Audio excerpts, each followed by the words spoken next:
there are so many parts of something that we hear. When I hear a Pat Metheny tune, when I listen to this new Side Eye record, I know right away that it's you.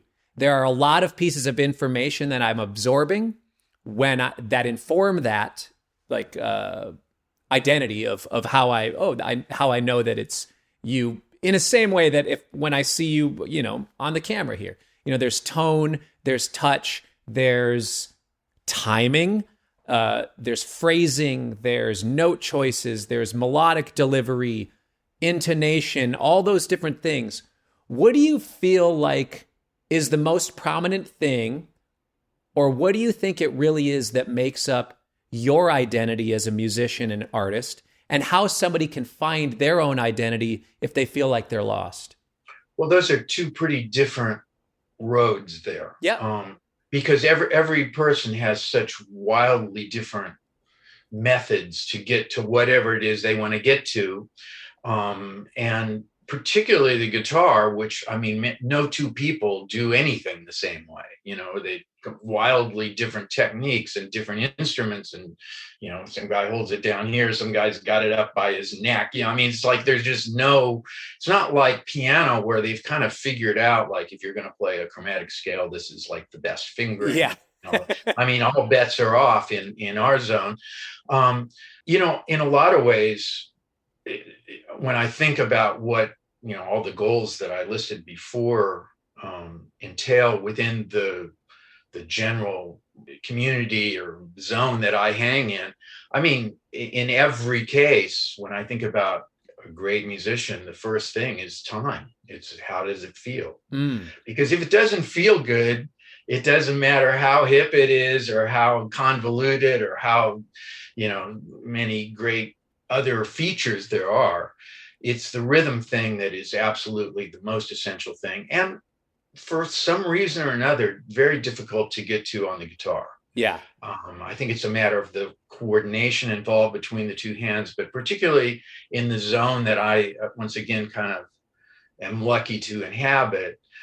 That's kind of the thing that really separates, I think, a certain level of player, not just on the guitar, but on every instrument, is how it feels and the ability to kind of play a certain kind of triplet bass thing that is, in fact, kind of the meat and potatoes of across all the different subcategories of things that have happened in, let's say, American music over the last, 100 and some years.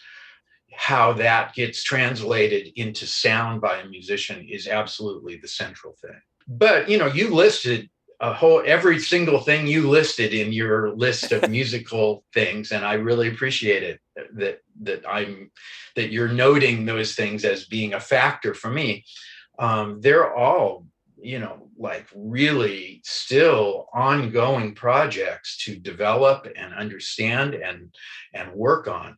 One that jumps out, that because it's the hardest one to talk about, is the issue of melody. Because, I mean, you can go to a college now for 4 years and study harmony the entire time. And, there's infinity ways to quantify harmony. You can go to, that same degree of research rhythmically and talk about metric modulations and all kinds of stuff like that. The class on melody is going to be about 4 minutes. And after that, you can talk about a couple things, but they aren't really the thing. Because, I mean, yes, there's something that's melodious. That's not too hard to describe, smaller intervals, diatonic, target notes that are diatonic, so forth. That's not it. That's not what melody is to me. To me, melody is sort of actually the way things add up. And it has more to do with this sort of narrative expositional approach to music than it does necessarily to something that we're going to like break it down into intervallic relationships and so forth. And also, I think when I'm talking about melody, I mean, an example I use is like, you can knock a bunch of trash cans down a flight of stairs. That's a melody. There's a melody there. I think some people, when you say melody, they think of like, Happy Birthday, which is actually a great example of melodic development. I use that all the time. If everybody could play their improvised stuff with as much cohesion and melodic development that exists in Happy Birthday, the world would be a much better place.